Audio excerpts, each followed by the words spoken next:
Lamentavelmente, nós temos que Sri também à tarde, que nós sabemos constatar que dentro da Bahia de Lagoon tem bastante sargassum adrenta durante o dia de aue, e dentro esse sargassum aqui nós também rastro de petróleo e nós constatar também que tem piscana morto dentro a sociedade que está adrenta.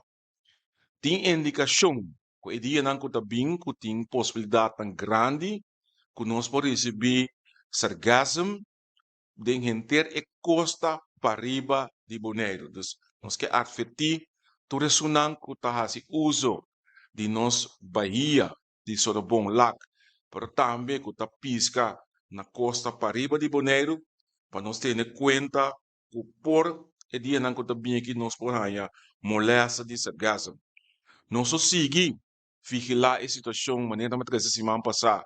Houve de cerca, nós lo monitorear a situação e se a situação cambia ou empeorar, para o que tem caso aqui da sargassum, nós lo informar a comunidade devidamente.